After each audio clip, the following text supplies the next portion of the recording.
Assalamualaikum dear friends. Today I will explain the normal distribution and standard normal distribution and properties of normal distribution. So must watch the video till end so that you may gain more concepts. So let's start the video. Here is the definition of that normal distribution. What is normal distribution? The limiting form of binomial distribution when small n becomes very large. यानी याद रखिएगा मैं आपको पहले बात की हुई है बाइनोमियल डिस्ट्रीब्यूशन से ही दो चीजें निकली थी। मैंने कहा था एक निकली है पॉइसन डिस्ट्रीब्यूशन, एक निकली है नॉर्मल। ये हमेशा याद रखना आपने। नॉर्मल एक अलग चीज है, पॉइसन अलग चीज है, लेकिन बाइनोमियल से ही पॉइसन निकली है और बाइनोमियल से ही नॉर्मल निकली है। आपको पहले बताया था पॉइसन में क्या बताया था आपको मैंने कि small n becomes very large. n जो होता है समझ ले 500 है और p इज वेरी स्मॉल। मैंने कहा था 0.01 यानी स्मॉलर वैल्यू हो तो उसके अंदर क्या लगती थी, पॉइसन लग जाती थी। लेकिन नॉर्मल डिस्ट्रीब्यूशन में क्या चीज है, नॉर्मल डिस्ट्रीब्यूशन में सैंपल साइज लार्ज होता है, लेकिन जो p और q जो हम देखते हैं वो जरा इतने माइनर नहीं होते। मतलब इस तरह होगा 0.9 हो जाएगा, 0.10 हो जाएगा। डेफिनेशन देखिए जरा, limiting form of binomial distribution. मैंने आपको पहले कह दिया है नॉर्मल डिस्ट्रीब्यूशन कहां से निकली है, बाइनोमियल से निकली है। ठीक है, the limiting form of binomial distribution when small n becomes very large. देखिए small n becomes very large, आगे नाइदर p नॉर q, मतलब ना तो p ना तो q इज वेरी स्मॉल। मतलब p जो वैल्यू जो होगी वो स्मॉल नहीं होगी। स्मॉल p की वैल्यू हमेशा मैक्सिमम होगी या 1 हो सकती है या 0.9 0. इस तरह की वैल्यू हो। This is called as normal distribution. तो यहाँ पे ये फर्क याद रखना है। इसमें n लार्ज होता है, p इज वेरी स्मॉल। इसके अंदर n लार्ज होता है लेकिन p और q स्मॉल नहीं होते हैं। p और q लार्ज अमाउंट होती है, 0 या 1, 0.9 या 0 जहाँ पे 1 आती है, इस तरह की वैल्यू आती है। This is called as normal distribution. And function of normal distribution is f of x is equal to 1 over sigma sigma show करता है standard deviation under 2 pi e raised to minus 1 over 2 bracket x minus mu over sigma cos। This is a function of normal distribution। Next वाली topic क्या वो है standard normal variable. तो याद रखिएगा ये नजर आ रहा है ये चीज x minus mu over sigma, this is the standard normal variable. याद रखिएगा ये x माइनस म्यू और सिग्मा निकाल रही होता है standard normal variable. It is denoted by z। तो याद रखिएगा z यानी x माइनस म्यू और sigma is called as standard normal variable. आप डेफिनेशन आप खुद बना सकते हैं। अ वेरिएबल, देखिए ये वेरिएबल z क्या है, एक वेरिएबल है व्हिच हैज डेविएशन। अपनी वर्डिंग में डेविएशन बनाई आपने, which has deviation from its mean divided by standard deviation is called as standard variable। Simple कहेंगे a variable which has deviation show कर रहा है ये माइनस को। a variable which has deviation from its mean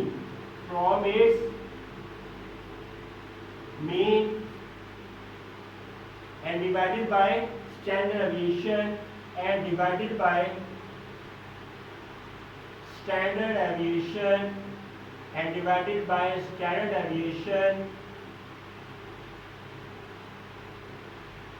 is called standard normal value। Simple technique आपको बता दी।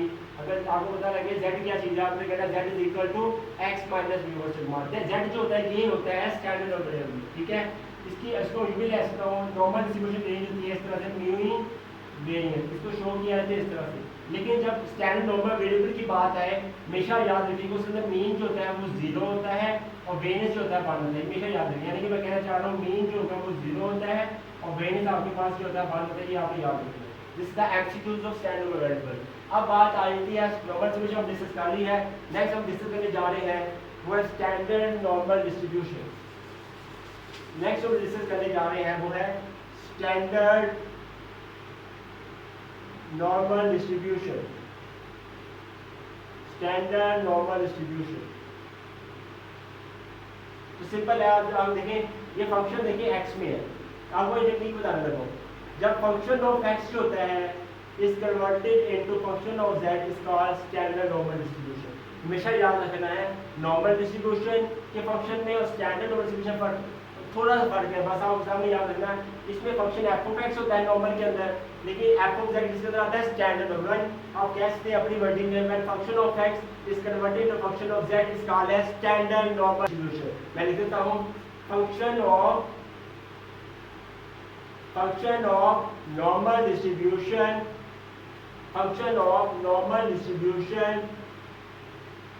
x, यानी जो x फंक्शन होता है when converted into function of z, when converted into function of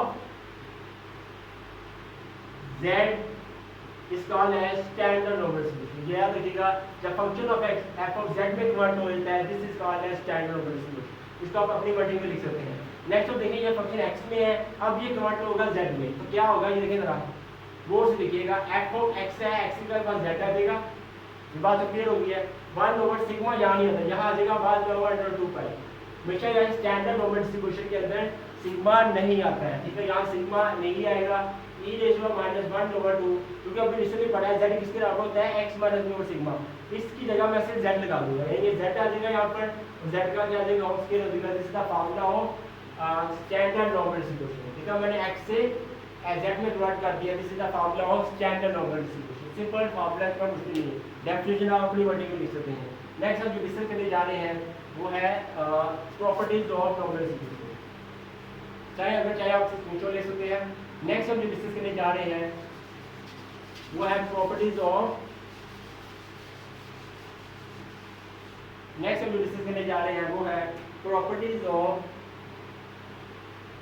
normal distribution.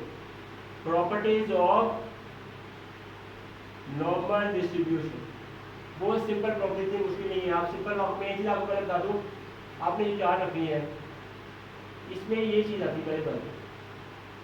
Normal distribution की shape होती है bell shape, this is the shape of bell, और इसकी रेंज होती है -20 टू +20। ये याद रखना है, ये नॉर्मल डिस्ट्रीब्यूशन में मैंने शेप बताई है, यानी जो कहते हो ये जी की शेप है, ठीक है। इसके अंदर सेंटर में आता है, मीन आता है, और जेड क्या होता है यहाँ पर 0 होता है। ये आपने याद रखना है। अब प्रॉपर्टी डिस्कस करने लगा। पहली प्रॉपर्टी जो होती है नॉर्मल डिस्ट्रीब्यूशन, प्रॉपर्टी जो भी लेंगे आप अपनी वर्डिंग में लिख सकते हैं। Simple, normal distribution is a continuous distribution. Normal distribution is a continuous distribution. आपने सिंपल कहना है having range from -20 to +20, having range from -20 to +20। ये बात किसकी पहले प्रॉपर्टी, सिंपल अपनी वर्डिंग में। आपने क्या है, नॉर्मल डिस्ट्रीब्यूशन का continuous distribution having range from -20 to +20, simple है। सेकंड प्रॉपर्टी डिस्कस करने लगे हैं। सेकंड प्रॉपर्टी सिंपल चीज है, नॉर्मल डिस्ट्रीब्यूशन हम कह देंगे normal distribution is a bell shape, इसकी बेल बन जाएगी, ये इसकी जो बनी है बेल बनी हुई है, तो आप अपनी वर्डिंग में भी कह सकते हैं normal distribution is a bell shape distribution, is a bell shape distribution. ये बात क्लियर होगी, normal distribution is a bell shape distribution, bell की नुमा, यानी देखिए गड्डी नुमा शेप होती है। ये बात तो क्लियर होगी। थर्ड बात करते हैं, इसके अंदर जो एरिया नजर आ रहा है, ये जो एरिया नजर आ रहा है, ये एरिया जो होता है, एरिया हमेशा क्या होता है, वन होता है। ये हमेशा याद रखिए, आप सीधे उसमें कह सकते हैं कि total area under normal curve के अंदर जो एरिया होता है वो किस तरह होता है, वन होता है। हम कह सकते हैं total area under normal curve तो आपके पास होता है इज 1। हमेशा याद रखिएगा, हमेशा रखिए, ये होता है 1 होता है। सिंपल है, 4 टाइप भी आ जाते हैं। अब कह सकते हैं normal distribution is a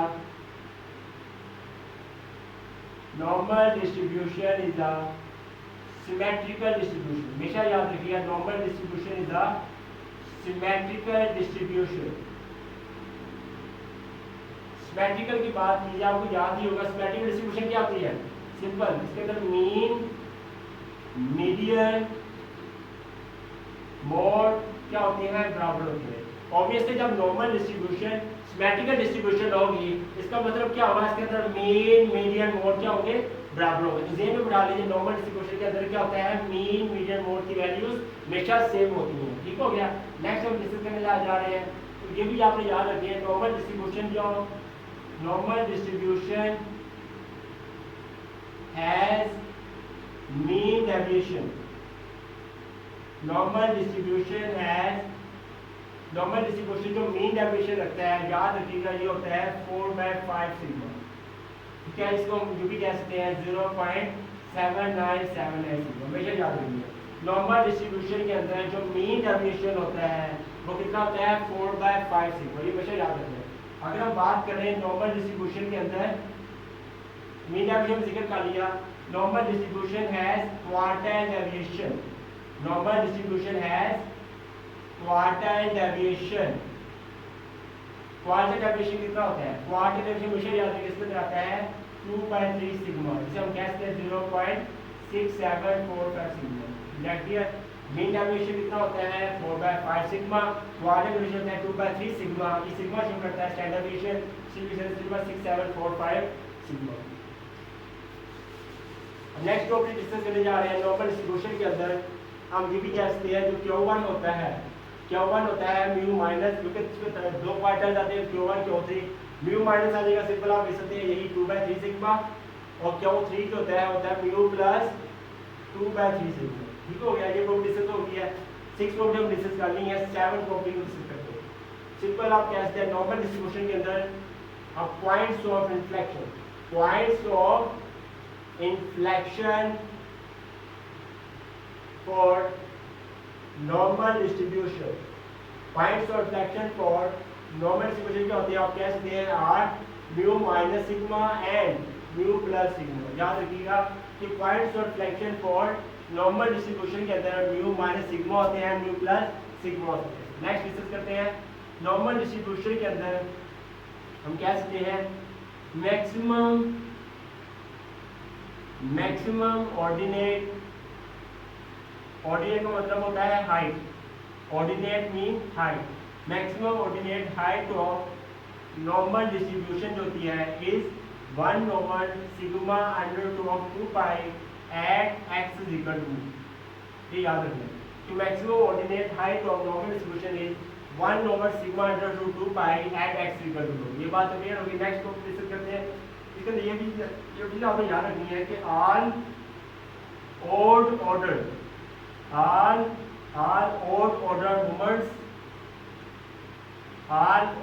movements about mean, जितने भी ऑर्डर होंगे यानी कि मैं कह सकता हूँ μ1 μ3 जितने भी होंगे ऑर्डर मूवमेंट हमेशा किसके बराबर होते हैं 0 के बराबर, हमेशा याद रखिएगा। ऑर्डर मूवमेंट्स 1 3 5 जितने भी ऑर्डर मूवमेंट्स का मीन होंगे ना वो सारे क्या होते हैं 0 होते हैं। किसके अंदर होते हैं? In normal distribution. Normal distribution के अंदर ये ऑर्डर मूवमेंट्स में मीन के हमेशा 0 होती है। तो सेकंड मूवमेंट का मीन यानी m2 जो होता है वो होता है सिग्मा स्क्वायर के बराबर, ये भी याद रखना है। सेकंड मूवमेंट का mean μ2 is equal to sigma square and μ4 की बात करें हम इक्वल होता है 3 सिग्मा की पावर 4, ये भी याद रखिएगा। ठीक है, μ4 से होता है 3 सिग्मा स्टैंडर्ड डेविएशन की पावर 4। ठीक हो गया, ये हो गया हमारे पास μ4 हो गया। ठीक हो गया। β1 जो होता है वो होता है 0 एंड β2 की बात करें वो होता है 3। ठीक है, फिर नेक्स्ट हम डिस्कस करने जा रहे हैं 10th प्रॉपर्टी। 10th प्रॉपर्टी बहुत वेरी इंपॉर्टेंट प्रॉपर्टी है, वो बहुत ज़्यादा डिस्कस की होगी आपने कि परसेंटेज एमसीक्यूज के हिसाब से इम्पोर्टेंट है। Percentage area between mu minus sigma and mu plus sigma. Next हम डिस्कस करते हैं परसेंटेज एरिया, ये आपने लिखना है सेम टू सेम, यहाँ लिख देना आपने mu minus 2 sigma and mu plus 2 sigma. Next आपने ये चीज लिखनी है, यहाँ लिख देना आपने mu minus 3 sigma and mu plus 3 sigma. तो अगर म्यू माइनस सिग्मा की बात करेगा इसके अंदर परसेंटेज एरिया जो होता है वो होता है याद रखिएगा 68.67%। ठीक हो गया। म्यू माइनस 2 सिग्मा म्यू के लिए इसके लिए होता है 95.45%। ठीक हो गया। और mu minus 3 sigma mu plus के लिए होता है 99.73%। हमेशा याद रखिएगा, ये बहुत इंपॉर्टेंट चीज़ है। परसेंटेज एरिया बिटवीन इसकी बात करेगा म्यू तो 68.67%, इसकी बात करेगा तो 95.45%, अगर 3 की बात करेगा तो है 99.73%। Is that clear? नेक्स्ट हम मूव करते हैं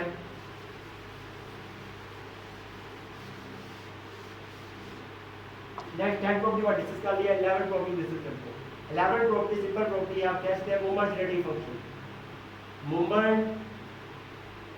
generating function, moment generating function of normal distribution यानी MGF जो होता है मूवमेंट जेनेटिक फंक्शन कहते हैं डिफरेंट मूवमेंट्स क्रिएट करता है, ठीक है। ये जिक्र होता है e raise to power mu t plus 1/2 t square sigma square, ठीक हो गया।